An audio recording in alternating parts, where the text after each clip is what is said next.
ciidamada booliska ee gobolka Sool ayaa howlgalo ay ka wadeen daafaha magaalada Laascaanood ku soo qabtay tiro khamriya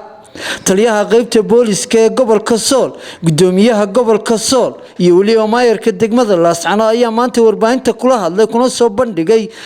tiro khamriya ay ku soo qabteen duleedka magaalada Laascaanood xarunta qaybta booliska ee gobolka Sool ugu horreynna waxaa halkaasi ka warbixiyay howlgalka ciidanka boolisku ay fuliyeen taliyaha qaybta booliska ee gobolka Sool gaashaanle dhexe Axmed Cabdilaahi Cabdi waxaan isugu nimid kilib yar ku qabanayno khamri ciidanku shalay soo qabtay labada bilood u dambeysay howlgal fara badan oo ciidanku sameeyay magaalada gudaheeda dad fara badan oo la xukumay oo jeelka ku jiraan 12 bay gaarayaan dadka lagu xukumay ee la qaaday khamri hore aanu qabanay oo aan TV u keenno maxkamadda yeelana u jira oo dadkii la xukumay 3 sano lagu xukumay kan shalay galabtii baa la ii soo sheegay inuu magaalada soo galayo dabadna gaari baan u diray gaarigii baa soo qabtay nimankii watay gaari kale ku baxsadeen marka gaarigii iyo khamrigii saaraa ayaa ciidanku soo qabteen waxaan codsi baanu sameynaa dadka magaalada waxaan ku codsanaynaa haday soo sheegi tahay iyo haday wax kala qabasho tahayba in wixii nala qaban karo nala qabto waa fasaadka dadkeena lagu baabi'inayo dalka aynu jaarkana Itoobiya ka soo galaya dhibaato badan oo dadkeena ku haya laakiin ma daransan dadkeenu arinta kuma baraarugsana marka waxaan ka codsanaynaa anagu diyaar baan nahay habeenaya maalinba inaan waxaan ka qaban karo ka qabanno laakiin de guriyaheenii buu yaala dadkeenii baa sita baabuurteenii baa sita haddaan dadku nala shaqeynay noo soo sheegin waxba ciid heli mayso marka waxaan ka codsanaynaa maadaama dadkeen lagu baabinayo oo umar khabaa'is yahay in loo soo sheego gacan laga siiyay baan ka codsanaynaa dadka reer Laascaanood iyo tuuliyo ka hareeraysan bay gobolka gaadiid ka waxa ay soo raaca bilaal lambarka ah iyo kuwa lambarada kala sita muddo 45 cisho baa la siiyay markay dhamaato 45 kaasi iyaguna way ku xigaan oo oral lagu qaaday gaariga bilaal sharciga iyo bilaal lambarka magaalada insha Allah ka shaqeyn maaya go'aankaasana guddiga nabadgelyada gobolka isla qaatay inta laaba laga gaari aan sharci lahayn aan u soconin kulli inaha soo ma ku soo koobi la nabadgelyadu waa caadi wax dhibaatayna ma jiraan waxaanu qoladan wariyaashana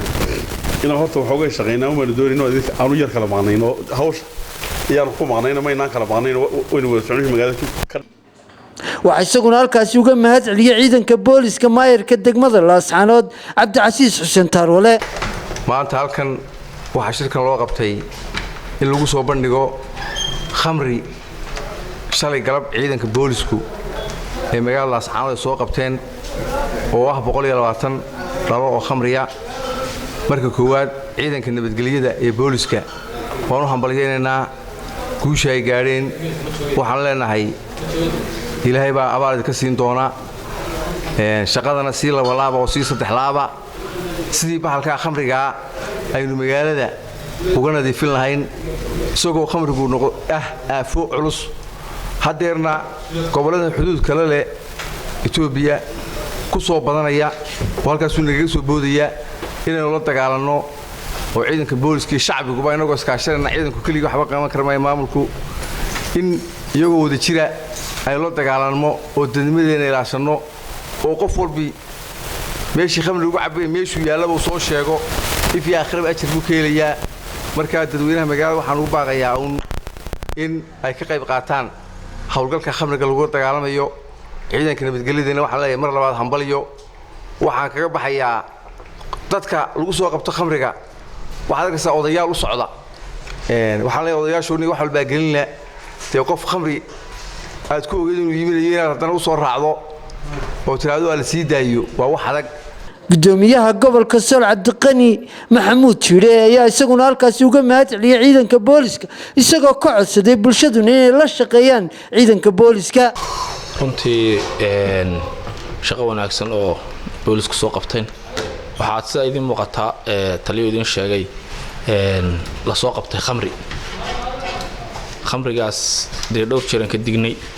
qaraara laga soo saaray guddiga nabadgelyadu waxay ka soo saartay warbixin dhammaystiran in aafada khamriga lala dagaalamo dadweynaha gobolka Sool ku dhaqan waxa laga codsanayaa warba halkaas caruurteennii iyo dhalinyaradeenii iyo ummadeenniba waa aafayay waana wax aayad quraan ku soo degto ilaahay xarantimeeyay baalka inay la dagaalamaan kalana shaqeeyaan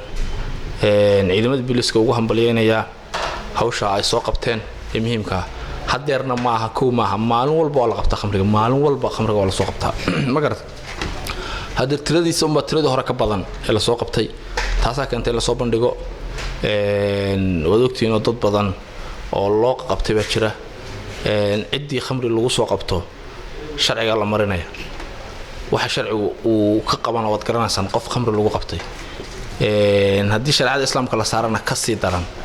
marka waxaas waa wax aayad quraan ku soo degtay wax aayad quraan ku soo degtayna hadalba male dadka u imaanaya odayaasha ah ee oranaya wiilal bana la ka xidhay ama waxaan la ka xidhay ama waxaan warninoon khamriga ka daayimaanay waa Barkhad Cumar Axmed warbaahinta dawladda Jamhuuriyadda Soomaaliland Laascaanood